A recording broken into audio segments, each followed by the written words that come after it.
The more things change, the more they tend to stay the same. The season has come to an end. Hello, everybody. Welcome to our last episode of Leading the Charge right here on Channel 7. Matt Bove, Howard Simon, Joe Biscaglia, Sean McDermott just talked about it. This is a game you talk about for months. It's a game you think about for months. We're going to sum it up in an hour. So, when I think of this game, I think of major disappointment, I think of heartbreak, and I think of something that's almost expected at this point. That's concerning, because I think this has become a trend. Joe, what is your major takeaway after the chaos we watched yesterday? Just from the game, not the big picture? Yeah. Okay. Well, I think from the game, there are a couple of things that stand out to me. I mean, when you look at a couple of elements that were, just to me, didn't make a ton of logical sense. AJ Klein playing the entire game for me was the biggest, why did you do that sort of thing going. And I know they were banged up. And I know we're a little bit in the weeds right off the top, but I think it really impacted the matchup the way that it did, because the middle of the field is exactly where the Chiefs attacked. They ran a bunch of really creative concepts at the Bills, but still, if they had someone who was a little bit more athletically inclined than what AJ Klein is at this point in his career. I mean, he was not in the NFL in any capacity 2 weeks ago. And then all of a sudden, he's your starting middle linebacker in the divisional round of the playoffs. So that was a signature moment, him chasing Kelsey. Yeah. So that's one of the things for me where I'm like, okay, that should have been your fail-safe. Mm-hmm. Why not trust the guys that you've had there the entire year, whether it be Dorian Williams, heck, even Tyler Matakevich. I mean, he's been there, even though he's a special teams guy. But this is more about Dorian Williams because he's such a better athlete. Maybe he could stand a fighting chance, but just to continue to trot him out there and even have him out there every single snap over Tyrell Dodson was even something for me. So yeah, that's one of the things. That was my biggest takeaway. That kind of like, okay, what is happening here? On StreamYard, and everybody is watching at home probably can hear my phone as we're dialed in here. So obviously, if you're watching along on the stream, make sure to comment, ask us some questions. We got an hour. Howard used to do this every single day after a loss, and now he's going to do it again, talking to fans about comments and everything. What do you take away, other than just from the game? Yeah, from the game, my takeaway is they stifled their own offense. Yeah, I agree. The best pass defense was the Bills' game plan. Yeah. And I think I understand the logic behind what they did. Mm-hmm. Run the ball. This was very much reminded me of the drought era when the Bills would play like Peyton Manning and they knew they couldn't stay with the other team offensively. So let's run the ball. Let's control time of possession. Let's keep it as low scoring and close as possible. And maybe we'll find a way to win. 39 runs, 39 Josh Allen passes. Now, 39 runs, you might look at and go, well, okay, well, if they were leading by 10 or 14 points and they want to just run the ball and protect the big lead. The run game did nothing in the second half. They kept running the ball in the third quarter. It wasn't working. And there was one time when they ran for like -1 yard. And I yelled at the screen, let Josh throw the freaking ball. I know. It was so frustrating. Now, you guys tell me you were at the game. Mm-hmm. I'm sure credit goes to Kansas City. They were covering the Bills receivers. There weren't necessarily open guys all night. But, man, if you're going to live and die, and you knew you were living and dying on your offense because your defense literally couldn't stop the Chiefs until the fourth quarter, you live and die with your quarterback and your passing game because that's what you're supposed to be doing. They threw for 186 yards. They stifled the own strength of their game, which is throwing the football. Didn't it feel like they were playing like they were the worst team, the clearly worst team? They were scared of making a mistake. I know that they were trying to be methodical. I know that they're trying to keep the Kansas City Chiefs off of the field, but let Josh Allen be Josh Allen. And he was really good yesterday for the most part. There's a couple plays at the end of the game that we'll talk about that they would surely want back, but I just feel like they were once again scared of making the big mistake. And I just don't think you need to be doing that in these moments. I don't even know if they were trying to be like super methodical in this game. I think it was just them trying to take what Kansas City was giving them, and they weren't really allowing a lot of those downfield stuff. And when they did have the opportunity, like the Stephon Diggs play, they did not take advantage of it. It's true. So I thought from what Josh Allen did in being able to have a turnover-free game, continuing to march the ball down the field. I don't have a problem with what they did from an offensive output standpoint. It's just they didn't finish things at the end of the game, and that's where it really came to it against a good defense. They put up 24 points against the Chiefs, which is tied for the second most that anyone has done against the Chiefs so far this year. So I don't necessarily blame what is happening on Josh Allen and the offense or anything like that. It's just, to me, having them go through this game and seeing how close they were, and to not have that one play to push them forward, it's just kind of been the story of this whole rivalry, if you can even call it that. Yeah. I call the Chiefs the Bills AFC overlords, because that's exactly what they are. Gosh. They have never advanced to a round where past the Chiefs, even when they don't play the Chiefs in the playoffs. That has not happened since Sean McDermott has been around. So they had everything they wanted in this game. Like, their offense was pushing the ball down the field. They were converting for touchdowns, field goals, what have you. They had a chance to tie the game and push it into overtime potentially. Like, all of that was there. The game was at home. Mm-hmm. They lucked out, even though they won their last 5 games. Don't get me wrong. They lucked out the fact that the Dolphins screwed up against the Titans. Yeah. Then lost another game to the Ravens, and then the Bills beat them to get the number 2 seed. So they had this glorious opportunity, the one that they have always talked about, like, oh, what would happen if they get Kansas City at home? Yeah. What would happen? Yeah. They found out. And then Deion Dawkins was talking about it all week, and then that got on the mind of Patrick Did you see what Pat Mahomes say after the game? Good luck. And No. He said in their post-game speech, they asked for this and they got it, or something along those Thanks, lines. Joe. I purposely stayed away from that clip on Twitter because I didn't want to hear what he said. Yeah. Thanks, Joe. Were my notifications on for your phone or something? Now Because they're I off. tweeted out. I blocked you on Twitter a long time ago. Yeah, on X. It is, let's see, 7:07, almost 7:08. We have not talked about the field goal yet. So good on us, first off, for trying to be rational here. How much of the blame falls on Tyler Bass? I struggle with that because, I get it. I get, because it is this huge moment in a game that could have tied things up. But they also missed on various plays within that drive. Uh-huh. They also, First play of that drive, the bomb to Diggs. the very first play of the drive, they also called a very weird series where they put themselves in long down and distance throughout that drive that they had to continuously bail themselves out of. Yeah. So I get wanting to, be frustrated with Tyler Bass. It's been a frustrating year for him, no doubt, and I'm not absolving him of anything. But the Bills shouldn't have been in that position to begin with. There were clear opportunities. If Deion Dawkins holds up against Chris Jones a little bit, Khalil Shakir scores a touchdown. Yep. On that play. That was a perfect concept, perfect read. I know everyone's screaming about Stephon Diggs on the shallow cross. No, you got an opportunity to get a touchdown. Josh Allen made the perfect read on that throw. The next play, there was nothing. Well, no, there was.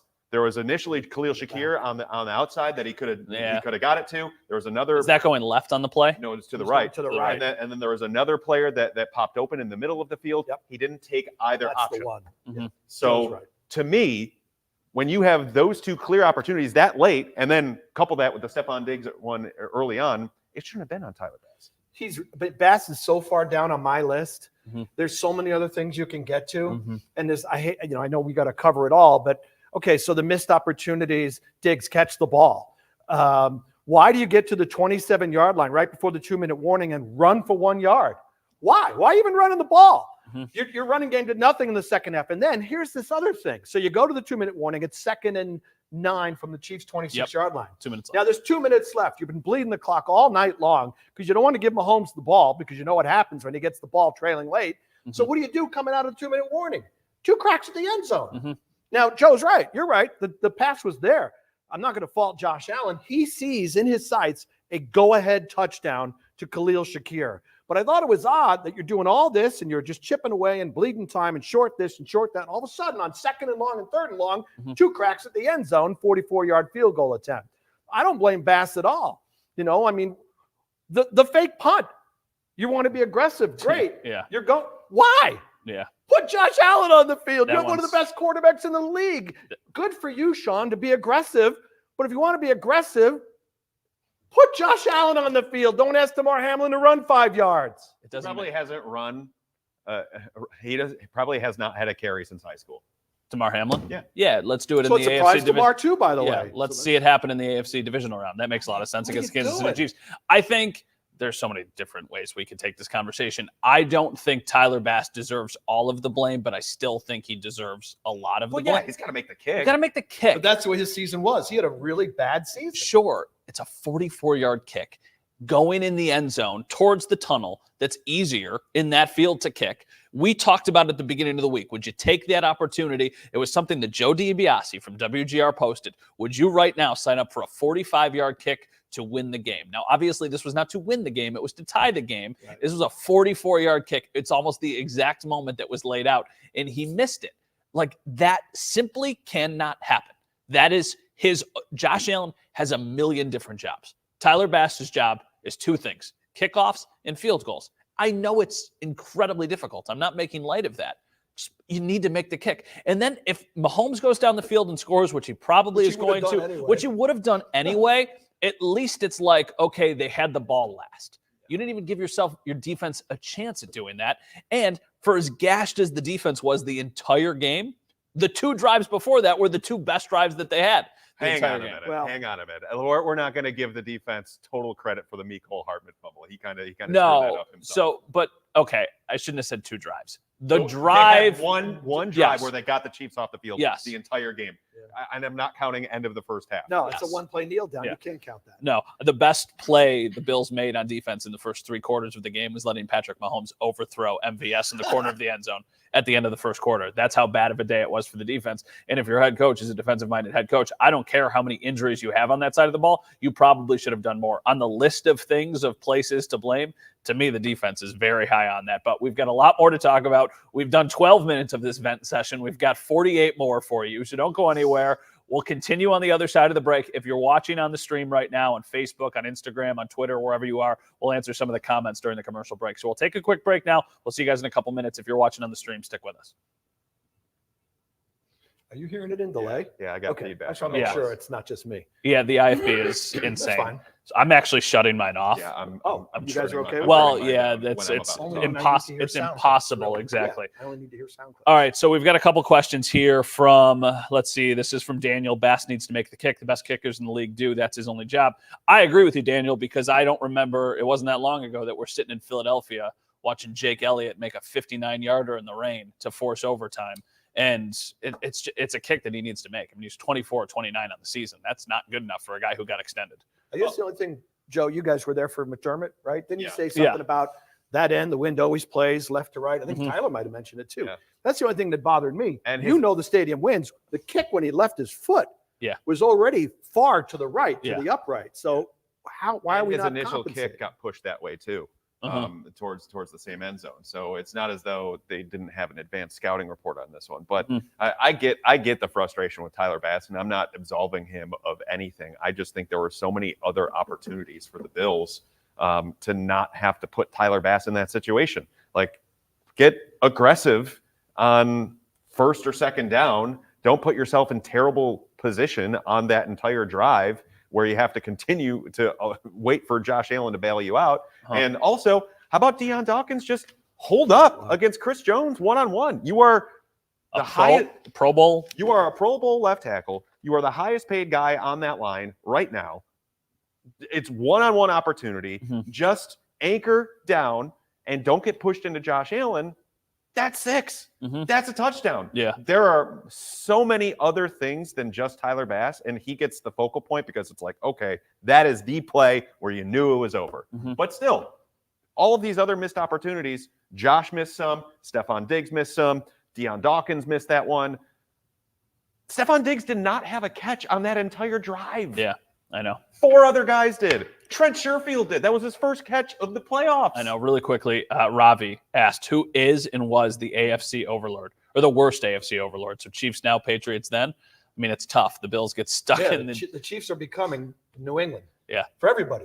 No one wants to see the Chiefs in the Super Bowl. 6 straight AFC championships. Right. Second only to the Patriots. Great. Yeah. If the Chiefs win the Super Bowl this year, you can make a case that they're the Yeah, Mhm. I know. They've overtaken. The Isn't it Patriots. unbelievable that the Bills get stuck in the AFC East when Tom Brady becomes the greatest quarterback of all time, and then they finally get good, and now they're stuck in the AFC with maybe the second greatest quarterback. I know. I don't disagree. Top 5 quarterback. All right, We'll beat him in the playoffs. beat them in the playoffs, yeah, because they beat them in the regular season every year. All right, we're coming back in 10 seconds on the stream. We'll be back on TV.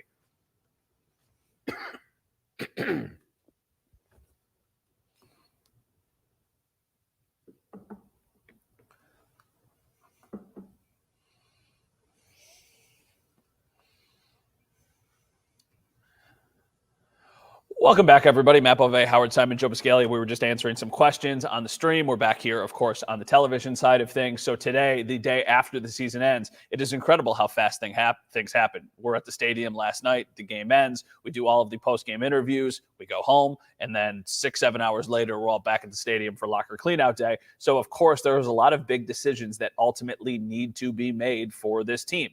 What are they going to do with some of these big-time free agents, some of these guys who are on expiring contracts? So my colleague Dom Tibbetts was down at the stadium. We're going to check in with him on what some of the players are saying about where things go from here and if they ultimately want to stay in Buffalo. Bree, one thing is for certain any year during these locker room cleanouts, the word uncertainty. When you look at some of the big names like Micah Hyde, Gabe Davis, AJ Epinesa, all with questionable futures here in Orchard Park, you sit there and wonder, how different is this locker room going to look this offseason? I'm excited to take some time off and kind of reflect and sit down, have some conversations, and see what's next. So, I really don't know as of right now. Yeah, of course. Always open to coming back. I mean, this is my first place I've been in the past 4 years that, I love Buffalo, love everything about it. So, but again, I feel like definitely got to go to March and see, also the other options as well. I feel like that's the business side of it, and I got to take advantage of it. I'm open to whatever. I'm going into free agency with an open mind. I'm ready to learn and educate myself, like I said. Obviously, it's my first time.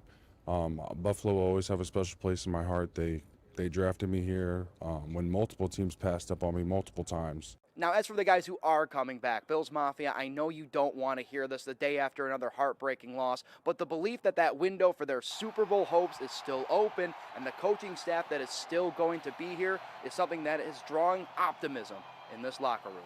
Our window of opportunity will always be there. As long as we have a McDermott as our coach, I'm confident in everything that we have to do to win. And as for what's next, well, we wait to hear from head coach Sean McDermott and general manager Brandon Beane as this offseason ramps up with a lot of questions to be answered here at One Bills Drive. But for now, signing off, Dom Tibbetts, 7 Sports. All right, so the thing that Deion Dawkins said is where I want to start. I know we heard from those different players, and we'll talk about them in the second half an hour. That's when we're going to kind of turn the page and shift into offseason mode. Has the window closed, or is it closing rapidly? How do we feel about the Bills' ultimate chances of eventually scaling the mountain and winning a world championship, which drives me crazy when they say world championship, like every team is in North America. Well, they do play in London. Oh, in that's Germany, true. Yeah. and Mexico. Yeah, it's an American They're going league. to Brazil too, I think. It's a Super Bowl. It's not a world championship. The world. No. They play around the world. Why not the world? Matt being I the know. down. Typical. No. Want to talk about TSA again? You know, it's funny. If they're watching right now, I hope you are. Hello. I met a lovely family from, I don't know where they're from, but I met them at Mulberry in Lackawanna for dinner a couple weeks ago, and they complimented us on the show. They said they love watching, and they're like, I love when you talk about TSA. It is so funny to us. So if you're watching right now, I hope you enjoyed your meal at Mulberry. And for some reason, TSA and all of my struggles just seem to bring a joy to people. Taylor But Swift, Matt Bove. Taylor Swift, yeah, she gets a private jet, and I get, a middle seat. But whatever. Is the window closing? I don't think the window's closing. I don't think the window's closed. I think that 2024, though, has some inherent difficulties with what they need to accomplish in the offseason to where it could be a micro step back. Mhm. And this is way down the rabbit hole. They've got a lot of different decisions to make. Mhm. But this is a franchise that have over 20 free agents coming up. Mhm. This is a franchise that currently sitting here right now with, I think, 44 players under contract, not including the reserve future signings, Yeah, those don't count. are $50 million over the cap right now. Mhm. They have Von Miller, who didn't have a sack this past year, counting for $24 million. They have Stephon Diggs, who disappeared for the final 3 months of the season, accounting for almost $30 million. Mhm. And if you get rid of either of those guys, huge dead cap charge. This is what happens when everyone wants to sit here and go, cap's fake, cap's fake, cap's fake, doesn't exist. Eventually, the bill comes due. And this is setting up for a situation where they might have to take a little bit of medicine, clean up their salary cap a bit, because a lot of these contracts, they can't get out of well enough until after 2024, and then maybe build themselves up to a heightened 2025. A lot of their core that they have, or that they've had for the past 5 to 7 years, some guys 3 years because they haven't been here all that long, like they're up there in age. Jordan Poyer's 33. You can get out of his contract pretty easily. Micah Hyde is 33. He's a free agent. Von Miller, 35 years old. Mitch 30. Diggs is 30. Mitch Morse is 32. Deion Dawkins is about to be 30. Tre'Davious White is 29, coming off a torn Achilles. Matt Milano sneakily turns 30 in July. Like, these are all things. Hold your thought. We're going to go to a quick break on the TV side of things. We'll be right back. We'll stick with you on the stream. Okay, we've got a couple other questions here. Hopefully people are not talking about TSA. Let's bring up the question from Paulie here. And it's not a question, but it's a comment. And it's just, we need a legit number 2 wide receiver. I think that is far and away. Am I correct? That's far and away the biggest need this offseason. I don't know, because they only have 4 guys on the defensive line signed for right now. Yeah, I know, but I don't know the 4. It's Ed Oliver, Greg Rousseau. I was Von Miller. Name the other 2. Are you counting? Does he count because he's an edge rusher? Von counts. Yeah, Von okay, counts. so it's Von, it's Ed, it's Rousseau. Name the other one. Shaq. Kingsley Jonathan? Kingsley Jonathan is the answer. Okay. They have 4 Come defensive on, linemen. Joe. Get a signed. receiver. They need a receiver. And you know Brandon Beane loves his defensive linemen. They could use a safety. Mm-hmm. I mean, might need 2 safeties. heck, if you move Christian Benford to Safety. What did we talk about before the show? You could, but he played great at corner. That's what I said. I said if you keep Trey, maybe you do that. Maybe you move Benford, because then you'd really like your option. Because I'm assuming there are going to be guys on that free agency list that you're going to need to let walk. That's totally understandable. Almost everybody, Adam Schefter posts the thing. All of these guys are free agents right after the game ends. I looked at that list and I was like, you could lose almost every single one of those guys and it not be that big of a deal. I know they've got to replace them with people. Okay, so let's say Dane Jackson comes back, because Dane Jackson's probably not getting a ton of offers from out there. If Dane Jackson is your number 3 corner and you have Russell Douglas and you keep Tre'Davious White and you like Dane Jackson enough as your next guy, and Kyrie Elam is still an affordable contract, why not move Benford, right? Because is Tre'Davious White better than Christian Benford right now? And can you make it through a whole season? That's a good point, too. And because Benford, in my opinion, is good. He outplayed Tre'Davious White this season when White was healthy. Yeah. So are you weakening your overall defense by making a move that on paper you have a need at safety? And you could save like $8 million to cut Tre'Davious White tomorrow. I think that's actually a bigger discussion. However, I don't think they're going to do it because they love him. Who, Trey? But they have very painful moves they need to make with their contracts. I know, $50 million. Josh Allen accounts for $47 million. Von Miller's a bust. Get rid of Poyer and Hyde. Diggs was a bust this year. Keep Gabe Davis. Whoa. Well, there's a lot of takes. Yeah, there's a lot going on there, and a lot wrong and with you that, better so. get ready to sign Gabe Davis for like $14 million a year. That's the issue. I think that Gabe is going to get way more money than people. Gabe Davis today talks like somebody who knows he's gone. Oh yeah. Oh, he was. I looked at him like, have you let the team know of your intentions? He's to like, go well, we tomorrow? didn't. And he's like, I mean, not necessarily, but I think they know. Okay. Draft a receiver, 1st or 2nd round. You have to draft a receiver. All right, we are going to come back on the TV side of things in about 20 seconds. Guys, this is going to be a quick segment, couple minutes, and then we've got one more commercial break before the first half Well, hour. Joe's taking all the airtime. I know. I know. I promise I won't talk.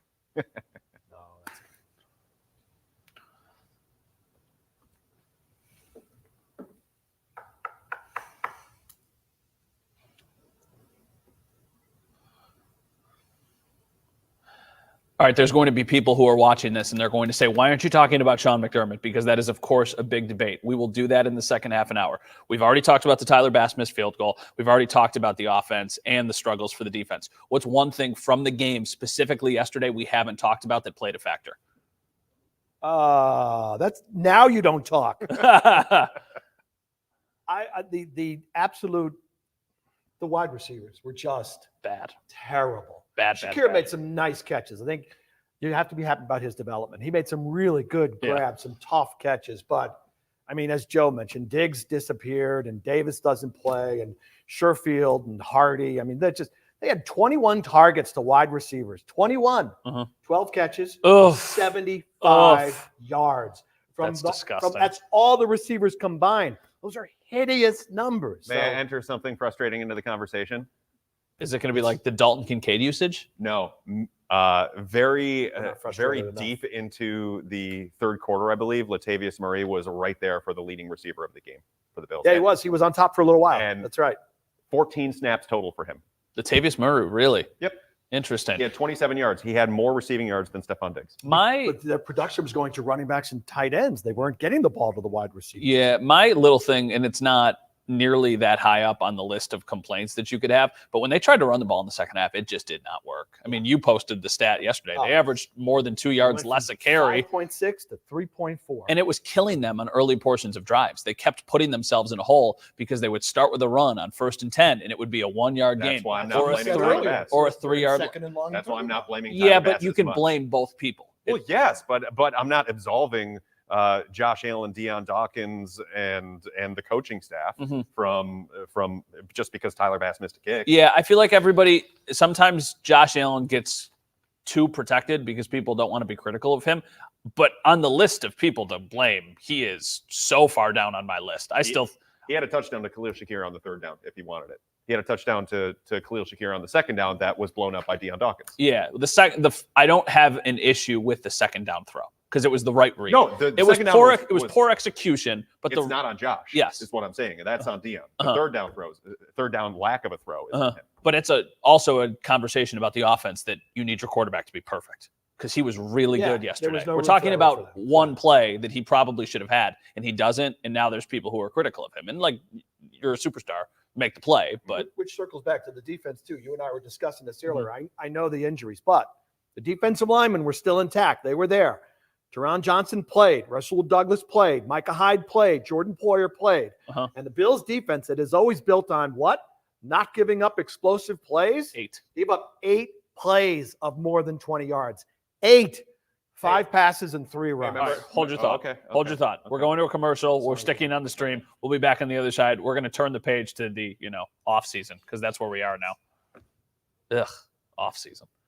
It sucks. I love the offseason. Oh, I hate the offseason. All right, 2-minute break. It's one of my favorite things. Joe and I talked about the difference in kind of like philosophies with the offseason because for him, obviously he's still covering the team every single day, but he can get to do it from home and, And you get to get into the draft and all this other neat stuff. You love this.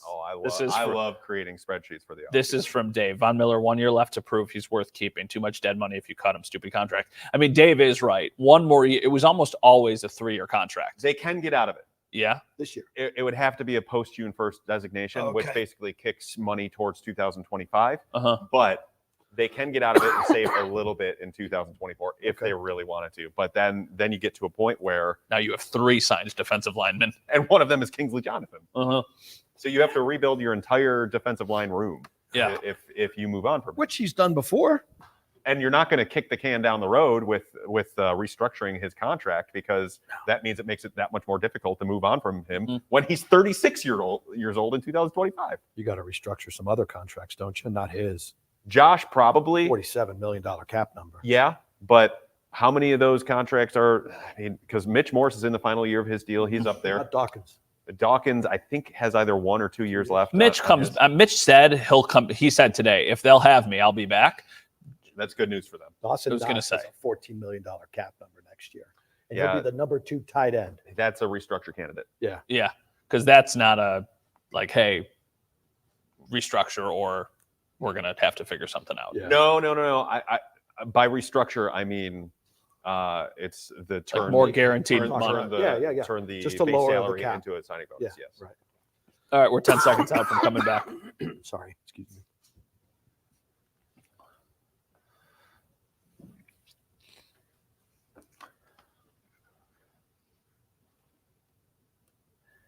Is it too much to say? I said last night on the news at 11 o'clock, the mind's racing. We're getting out of the press conference. And I was like, my parents' generation had a wide right and now I've got, kind of a diet version of it. My parents' generation had a Music City Miracle. We had 13 seconds. Like, what comes next? Is there a no goal? What is there? 4 straight Super Bowl? I'm not wishing this upon anybody. I'm just saying, like, when you think that it can't get any worse, somehow it manages to. This team has really kind of just plateaued. They can't take that next step, and they seem to just do it in heartbreaking fashion. I mean, what gives? How did this happen again? Well, a lot of You have to sigh before you're like, it's such No alcohol here. yeah. Is there? it's such Nah, a that's after the convoluted show. question because there are so many individual things that went poorly So many. during the game. And oh, by the way, this Chiefs offense that everyone wanted to say was horrible and they weren't the same thing. They come in and come very close to having a perfect game against the Bills. Patrick Mahomes and this passing attack that doesn't have any receivers. 9.4 yards per attempt. Can I ask one thing, though, while you're on this soliloquy? Sure. Good usage of word by me. How much of Filibuster. how much of it was the Chiefs offense looking once again like the Chiefs offense, or how much of it was going against me at linebacker? Do you remember what I told you before the game? Well, that they had the best game against the the concepts Dolphins. they were running against the Dolphins yielded so many opportunities that they didn't really take advantage of to a big degree. That win that they had against the Dolphins, and everyone wants to say, oh, it's the Dolphins, they were banged up, everything like this. But the Dolphins still play majority zone, and they're not stupid. Like they know where to be. And the fact that the Chiefs were finding these concepts to basically take a corkscrew and open them wide open, I mean, that to me was the biggest sign that the Chiefs might have found themselves on offense. And seeing them do what they did, they barely even threw their receivers. It was Marquez Valdez-Scantling. Rashee Rice really wasn't a factor all that much. It was Travis Kelce and Mahomes averaging 9.4 yards per attempt, which is insanity. Josh Allen, I think, averaged 4.7, if I'm not mistaken, something along those lines. No, maybe a little bit more. In the first half, Kansas City averaged 8 yards a play. Well, for the game, 7.7 yards per play. Oh, I didn't know it was that high. They had an average per play that was 3 more yards per play than the Bills in the game, 7.7 to 4.7. It's tough because you look at the stat lines right now, and once again, box scores do not tell the entire story. But I think if you saw just the receiving numbers, not the touchdowns, before the game, you would sign up for this if you were the Bills. I would say, okay, 75 to Kelce. That's a big day for him by this year's standards. But MVS 62, Rashee Rice 47. Next highest was Noah Gray. Are you also looking at the rushing stats? No, that's the thing. If you're just looking, Pacheco just destroyed them. Well, Clyde Edwards-Helaire had a 28-yarder too. Yeah, that's true too. We talked about this before. Did the Chiefs win? Did the Bills lose? I thought the Bills Can it be lost. both? Sorry, Joe. I know. I thought the Bills lost. I really did. I don't agree. They should have won that football game. I mean, I think I didn't like what happened in the fourth quarter. The offense did really well for 3 quarters. The offense was playing a perfect game. The Chiefs weren't stopping the Bills' offense either. I thought the Bills stopped themselves offensively, and I know what you just said about Kansas City. I still think it was the most beatable Chiefs team we've seen in the 3 playoff games they've played against the Bills, and I thought the Bills lost the game. However, the Bills, after gifting the Chiefs possession in their own zone to go up 34-24, the Mecole Hardman happened. They decided to run a reverse sweep. It's a questionable call. Yes, it was. That's an Uno reverse card. It was like 2 stupid plays of like, hey, the Bills run the fake punt, and then the Chiefs hit him back with the Uno reverse. I'm like, we'll just give the ball back to you. To Pacheco, The game should have been over right then. Yeah, it would have been. We're perfectly honest. Okay. You're right. 10-point game. It would a 10-point game if the Bills go down the field and score, though, because conceivably, like if they hit a deep shot that they probably should have it multiple times in that game. Then the Chiefs just get the ball back. You're right, but if they score a touchdown, but it's a 3-point lead and there's 7 minutes left on the clock or something, then at least you could say, you're giving the Bills too much credit for marching the ball down the field because the entire game they were possession. Yes, I understand. Move it down, long play. Yeah, but the Bills were scoring in 7 and 8 minute drives, and the Chiefs' points were coming in 2 to 4 minute drives. It's 23 minutes of possession total for the Chiefs. It's tough. I definitely think it could be a little bit of both, and I absolutely understand. They moved the ball methodically because that worked conceivably, but the deep shot to Diggs should have worked. One of the deep shots to Trent Sherfield should have worked. You need those. Gabe Davis, we're going to talk about him in just a little bit about whether or not they should move on from him. Gabe Davis makes one of those catches. He doesn't make both. He makes one of those catches. Probably the one where he traps it down. Sure. Like yeah. MVS did. All year, I heard that they don't have any receivers. Their receivers yesterday were way better than the Bills' receivers. That's a problem. And to me, you could say, okay, that's good on the Chiefs. To me, it's like, where was the Bills? So then, by that logic, then why isn't it the Chiefs won the game rather than the Bills lost the game? I think because if the Chiefs outperformed the Bills at a very key spot, even at the end of the Bills should have game, had the an Bills were in a advantage. position where they were able to win the game, and they let it slip away. However, they would have left time on the clock for the Chiefs to go down and win. Well, that's why the whole This is assuming they actually got a first down and didn't have to take the field goal and took more time. when off. there were 2 minutes left on the clock at the end of the game, it was 2nd and 9. In my head, I'm thinking the Bills are going to get a first down. The Chiefs had 2 timeouts at this point. I'm like, okay, the Bills are going to somehow get a first down. The Chiefs are going to have to take a timeout, and then they're going to play the clock and try and they're probably going to run it on first down. They're going to do a Josh run on second. Whatever happens, either you're going to take the lead with 35 seconds left and go up by 4, or you're going to kick a field goal. They're going to have no timeouts, and you're going to be giving the ball back with 30 seconds left, and you like your chances of at least not letting them get down into field goal range, into the wins. How'd that work out? Well, I know, and I that's would have been thrilled with that. no, I know, but that's also the Tyler Bass conversation, because it's like, yeah, I know that it didn't work out, and you certainly deserve blame around, but if you just make a field goal, at least you see how the end of the game plays out. Honestly, though, that's one of the reasons why I wasn't blaming Bass. Uh-huh. Let's face it, if he hits that field goal, Mahomes is going down the field. They shredded the defense all night. Yeah. Mahomes would have Game. gone That right is down why- the field, Yeah. and Butker would have kicked This the is field. why the Chiefs won this game. They were magnificent Yeah. offensively. The Sean McDermott conversation is next on TV. We're going to Sean McDermott. All right, we'll stay on the stream. You made my point for me. I know they did shred him. I just can't. I have to Yes. admit, I can't say anything Yeah. nice about Kansas City. That's like giving New England credit for winning anything. I can't. I Uh-huh. just can't do it. I hate the freaking Chiefs. They might win it all again. God help us. I'm Oh. rooting for Baltimore. Yeah, for sure. I would like to see Baltimore win it. I really like Lamar. Yeah, he's fun to watch. Uh-huh. I just don't. I don't need Yep, Kansas sounds City, good. and I don't want San Francisco. So Let's I'm see. going Here's some different Baltimore, questions Detroit. here.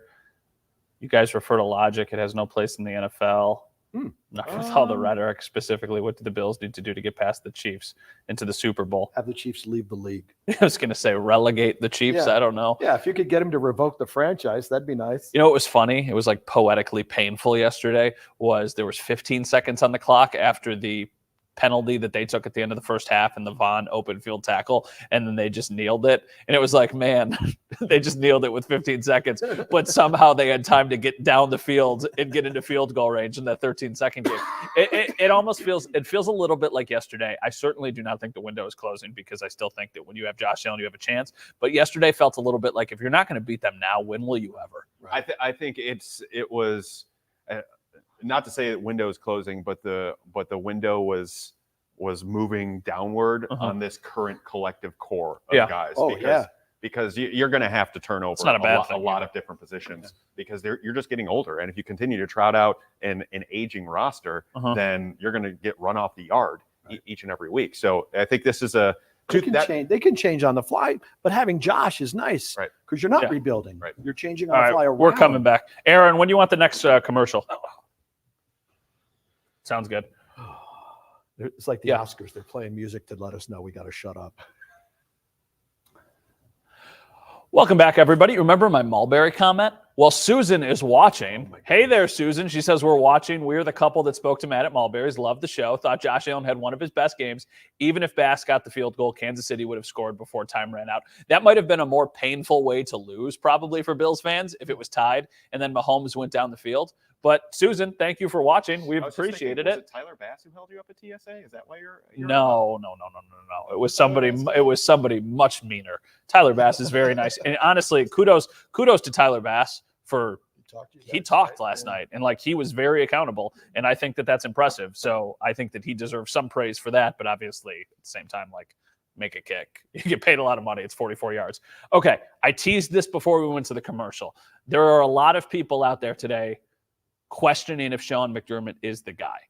I think this conversation is very different than it would have been a month and a half ago if they fizzle out. They finish the season with 7 or 8 wins. They miss the playoffs. Now they go on this run. Is there I'm not asking you if they should. Is there any chance they move on from Sean McDermott?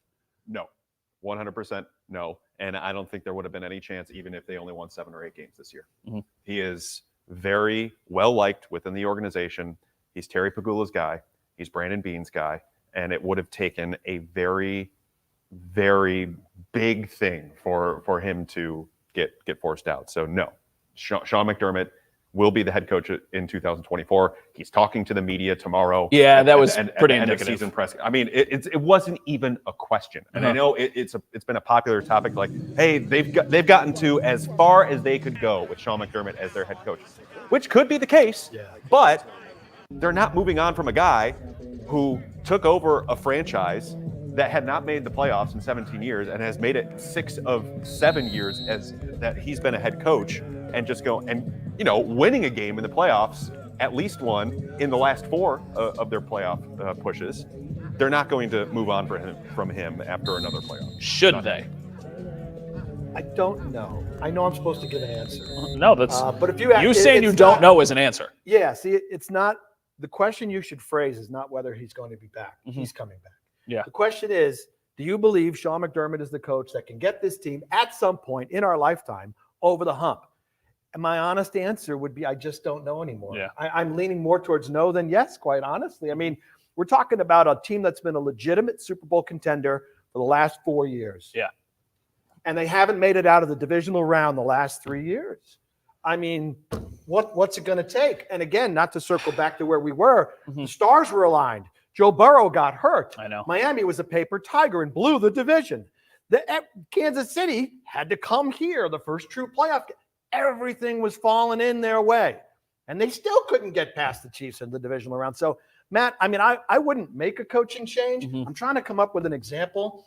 I don't know why Tony Dungy in Tampa's in my head. Yeah, well, then they of a won the guy Super who Bowl. Wins, but they won with Gruden. Yeah, that's what I mean. Right. They A moved guy on. wins, and then, but at some point, you can't use Marvin Lewis because he literally never won a playoff game with the Bengals. Very quickly, I'll put another name in here. John Harbaugh is someone who had kind of a very similar track and then eventually got over the hump and won it. There was a lot of talk about whether or not he would be the guy in Baltimore long term, and then he answered the question. Okay, and he eventually got it done. Yep. Right. Okay, so we heard from some of the guys who are on expiring contracts. Coming up on the other side of the break, we're going to talk about which ones they need to focus on keeping and which ones they say sayonara. All right, don't say sayonara to the show, though. We still got 17 minutes left. All right, let's go to the StreamYard play. Said goodbye to everybody. Had Howard sacrificed himself to the pit, none of this would have been Somebody happening. did. Somebody went into the pit. I saw it I know. on Twitter. So they got arrested for nothing? Huh? They got arrested for nothing? Oh yeah, no kidding. That's The other tough. thing, That's somebody in the newsroom said, like, could you imagine being one of the people who went out and shoveled snow and then they lose, they lay an egg like that? It's like all that work just Thanks for goes to the clearing the wayside. stadium. Yeah, had Howard sacrificed Yeah. himself to the pit. Next None year, of this would Henry. happen. I've got Harbaugh here. What did he do? 2008 through 2011, they went to the AFC Championship game, lost in the divisional game, lost in the divisional game, lost in the AFC Championship game. 5th year, they win the Super Bowl. Okay, well, this is next year is the 5th year as a Super Bowl contender. Well, it's going to be different because I know the roster. they got a lot of is stuff little going on. bit But still, But do you think, so when you say a micro step back, which I tend to agree with because of all the points that you've made, you still have Josh Allen. Your schedule is an absolute bear. We'll talk about that at some point down the road. it can always give. The schedule is Schedules are weird. The schedule is weird. It depends on how things fall. Like, what is the real? I mean, they should still be a playoff team, right? They should be a playoff contender because they still have enough pieces to me. Like you're returning Josh Allen. All 5 of your offensive line is back. Yeah. And if they stay healthy again for the entire season, that would be the absolute most ridiculous streak I've ever seen for health I've ever seen in my life. Years. James Cook is back. Khalil Shakir's back. Dalton Kincaid's back. Dawson Knox probably back because they're not going to get rid of Josh Allen, one of Josh Allen's best buds. On defense, Ed Oliver's back. Greg Rousseau, Taron Johnson, Rasul Douglas. Who knows what you're getting out of Tre'Davious White? Milano is coming off a significant injury. You don't know what you're going to get with him. At the very least, he's there. So you have like a solid core of like 15 guys that you can work around. But there's going to be a lot of spots where you're going to have to figure it out, which is why it's going to create some more variance, I think, next year than we saw this year. And there was a lot of variance this year early on in the season. But now, conceivably, you have found your offensive coordinator. It seems like they're really set on Joe Brady, and Deion Dawkins like, I think we'll be seeing more of him. Wink, wink, nudge, nudge. I wouldn't be shocked if Sean McDermott names a defensive coordinator from his own staff this upcoming offseason, but Babbage. that's my guess. Yeah. That's been my guess for like the last 4 or 5 years now. Well, everywhere he goes, they get the most out of that position. If you look at his career track, compare it to McDermott's. Really? It's like staring in a mirror. Wow. Anyway, but yes, the micro step back is like, okay, contend for the playoffs. Maybe it's not the division next year, but Hey, remember the Jets might have Aaron Rodgers back. the Patriots are probably going to have They're going to get a young quarterback, rookie right? quarterback Yeah. to work All right, on. we're coming back.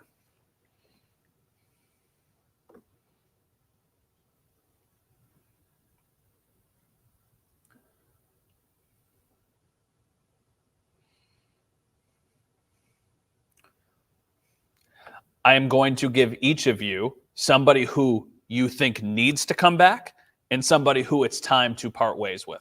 You can take the conversation wherever you want to go. Guys on expiring contracts, guys under contract. We got 3 minutes for this segment. Tell me whoever you want. Can you give me a heads up in the break? No, we were having a great conversation. Yeah, why didn't you give us a little time We're to having a prepare great here? conversation. Who needs to come Guy back? that they should move on from is Gabe Davis. Okay. Just because I don't think the level of production and what you're getting out of him It's worth what you're going to have versus to pay. what you would have to pay for him, and I think that you can get an equal or better option in the draft at wide receiver.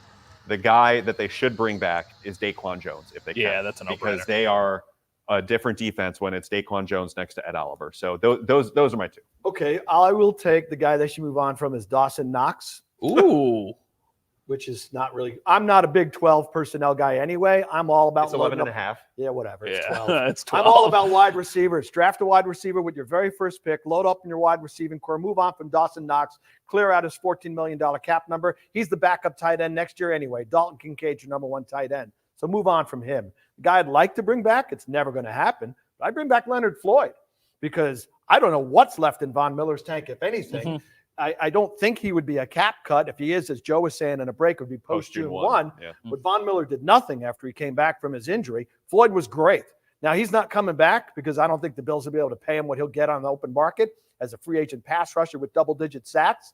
So that's the guy I would bring back because I think they need that help on the pass rush. For me, it is time to completely turn the page. I would get rid of the safeties. I think now is the time that you move on from Micah Hyde and you can save money. If you move on from Jordan Poyer, you save $5 million. I think that I know that's a lot to take on at one time for as important as they have been, but I think that's an area where you need to get younger. You need to get faster. You need to just get more consistent play out of. I think both of these guys at times flashed this season, but it was clear that they are not the players that they were that helped get the Bills out of the area that they were once in. So for me, I would move on from the safeties. This is going to sound like a ridiculous take. I would do everything possible to bring back Dane Jackson because they trust him. So it feels like that is the Levi Wallace of old. And I know that he's not a super They important. might be able to bring back Levi. They might be able to bring back Levi. Dane Jackson, when called upon this year, did a good, not a great job, a good job. And there's a place for that, especially when you don't know what's going to happen with Tre'Davious White. You don't know if Christian Benford is going to even change positions. But that's just the two guys that immediately, well, the three guys, I guess, that immediately came to mind. Okay, we've got one segment left as we try and put a bow on the entire season, on the chaos that happened yesterday, and as we say goodbye to another hero leading the charge. One thing I wanted to add to you with the safety. Oh, I didn't. Okay, sounds good. 2 segments left. The one thing that I wanted to bring up with the safety point is I'm not sure they would have a choice with Micah Hyde because he might retire. His health, right? It sounded like It sounded today like retiring. It sounded like he was really contemplating it. Remember, we're on a stream, so Yeah, just I know. but I know. And I mean, this is stuff that he said I know. out loud in a press conference, not a press conference, but in a scrum setting. And That's too bad. he said, I don't know Right. where I'm at right Yeah. now. He described, I asked him, is it fair to say you're up in the air about whether or not going to play again? And he said yes. Yeah, I think that's. Did they bring back Taylor Rapp?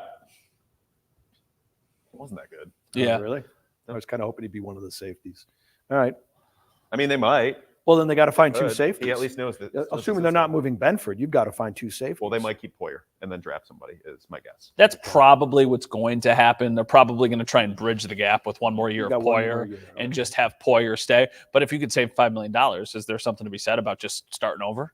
Yes, but you can save that $5 million by kicking the can down the road on a different contract. Like, it's not such a crazy amount where you're like, yes, do that immediately. Yeah. I think saving $5 million versus having someone to bridge the gap, bridging the gap is probably more important. Okay. That would be my guess. Yeah. Plus, you could school any young safeties how to play the position, I guess. We have to hit the next break. Everybody who's watching on the stream right now, welcome to Behind the Curtain here. We have to hit the next. Although you used to talk about missing the break all the time on the radio. Howard has never hit a break on time in his life. We have to hit the we have to hit the next break by 54. Hey, at least I'm consistent. There you go. That's true. You're just like the Bills. 54 straight up out. 54 straight, clock there. 54 straight up, and then we've got one more segment after that. That last segment, we're just going to say goodbye to everybody who has been watching. Callahan. Who did? Was that Bengals? Bengals right? OC. As their head coach? Yep. Really? So that's the first one? No, Antonio Pierce. Oh, Antonio Pierce, yeah. Yeah, that's right.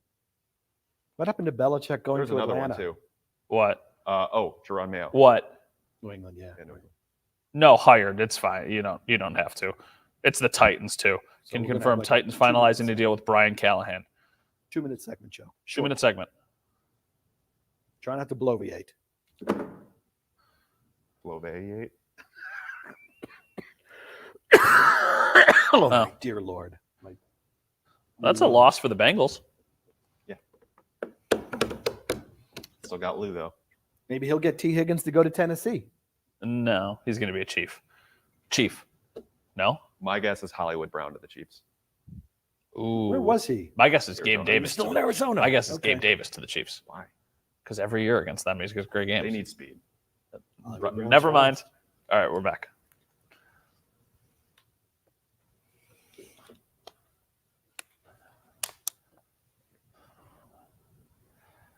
Finish this sentence. The Bills' biggest need this offseason is blank. Howard gets to start because you've stolen a couple of his answers. W-R.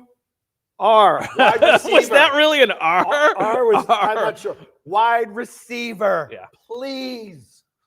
Okay. Sorry, that was 3 words. That's okay. How about you? Probably would have went with that, but I'll go with defensive end.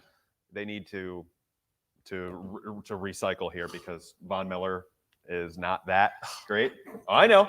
First But 2 picks? every year. What do you think? First and Every second year. round? How about Boogie Basham again, everybody? Epinesa is a free agent. Yeah.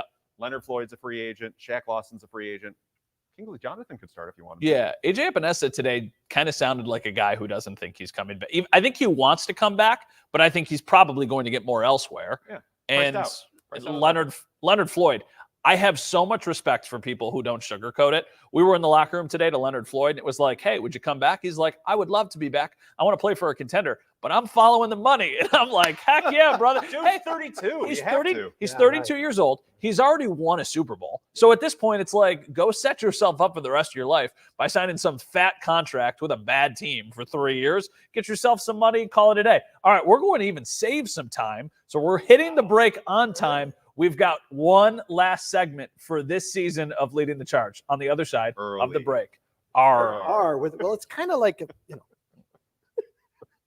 well, I had to have the circle in the R, and then there's like a line there and another. It's really hard to make an R. Somebody said you guys are too funny during the break. If you heard us when we weren't actually being should've streamed during a commercial break, it would be Lowercase R. even I should've funnier. done lowercase R. It would've been much better. R, it would have probably been easier. R. Somebody said they will feel much better about the season if Howard jumps through a burning table.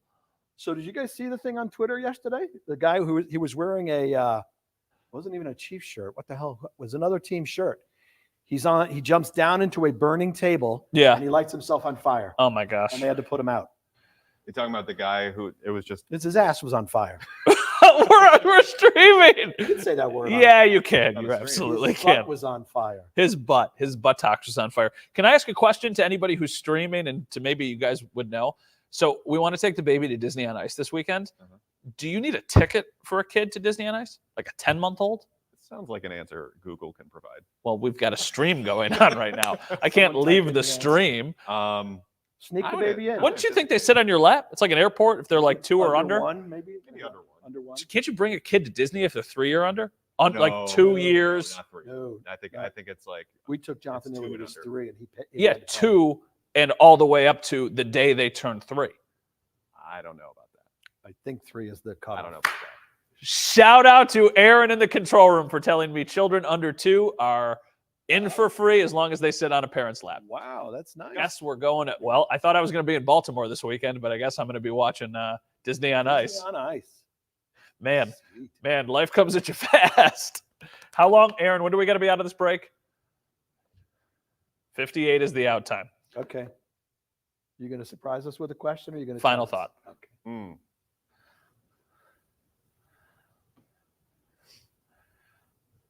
For the final time, a final thought on the 2023 season for the Buffalo Bills. We have a hard out at 57:30. Okay. You guys go. My final thought is I think they're going to be okay next year, because I think we've talked a lot about how it's going to change next year and how they're going to have to do a lot of this offseason finagling. But I think it's going to be okay in the sense that they still have Josh Allen in their prime. Yeah. However, they do need to start being cognizant of his clock here, because he turns 28 in May. And that's not to say he's like, time's running out. But he's not always going to be the same guy who can run and throw the ball the way that he is right now. Mm-hmm. So you need to, that's why you kind of need to take your medicine this offseason and then come back in 25 with this great team to try and go win yourself a Super Bowl. My final thought is this. When I was on the radio show and we lived through the drought, among other things, I tried not to be doom and gloom guy on the radio. The callers were usually that. But I got to be honest with you, this loss just sucked the life out of me. This is really depressing. Yeah. And I'm sitting here, Matt and Joe, and wondering, I don't know when, if this team will actually ever get over the hump and win a Super Bowl. I thought it would have been done by now. Yeah. One of these last 4 years, Mhm. and they still haven't even gotten to the Super Bowl.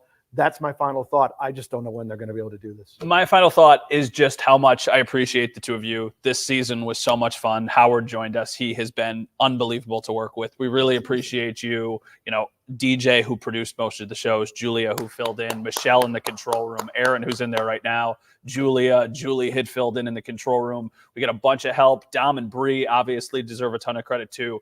This show has come so far in the last couple of years. We appreciate anybody who is watching, anybody who is streaming. This is so much fun. We're so excited that we get to do this for you. And I know we'll be back next year, and hopefully we've got a lot of winning football games to talk about. So for the final time, for Joe, for Howard, I am Matt. Thank you for watching, leading the charge. Have a great offseason, everybody.